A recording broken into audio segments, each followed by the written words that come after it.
Ayan, good afternoon everyone. Nandito po tayo sa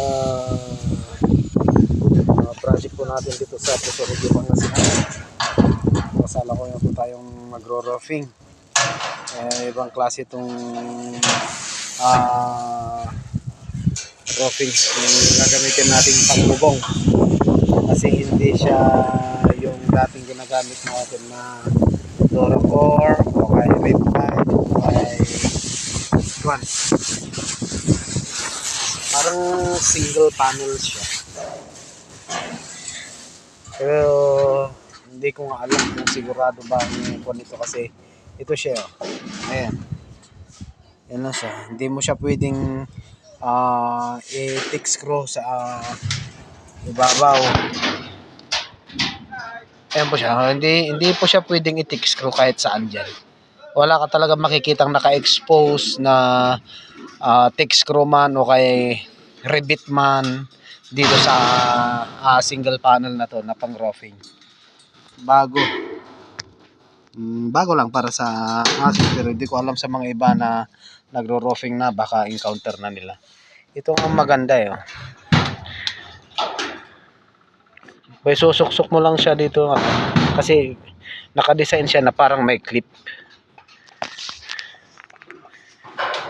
Ayan lang. Ayan lang po siya. Bali 1 in 1/2 yung taas nito. Tapos yung wide niya, lapad niya is 45. Yung kinakatakot ko lang dito guys pagka malakas yung hangin, lalo pagka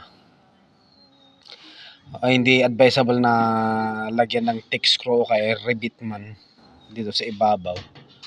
Kasi may tendency na pag malakas yung hangin kaya niyang alugin. Wala ganun ang design niya Talagang wala kang makikitang tick screw kaya rivet man lang dito sa ibabaw niya. So hoping so much na okay nga itong bagong design nila ng bubong. Sana. Ayan po. Sa mga siguro yung mga naka-encounter na nito, baka pwede po kayong mag-comment dyan sa baba sa may comment section. Comment nyo lang kung kuan, at saka baka po pwedeng mabigyan nyo ako ng kahit na video nyo kung paano i-install. Kasi hiningi ko yung video nito. Wala silang maibigay doon sa installer Kaya i-try po natin na gawin kung ano yung step by step kasi meron naman siyang manual, step by step. Okay naman siya. Pero pagdating doon sa iba kasi yung pagbabasahin mo yung sa manual niya, iba yung proseso kaysa dito sa nakikita mo. Although alam ko naman na kung paano i-install ito, kaso nga lang medyo kulang ng gamit. Baga within end to end dapat may mga fixed gesture siya.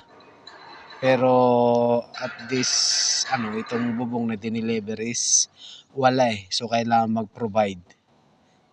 Need talagang i-provide yung kailangan niya.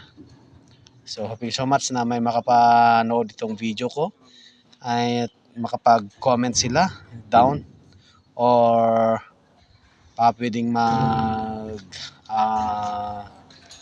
upload sila at pakitag na lang po ako. Maraming salamat po and good afternoon everyone.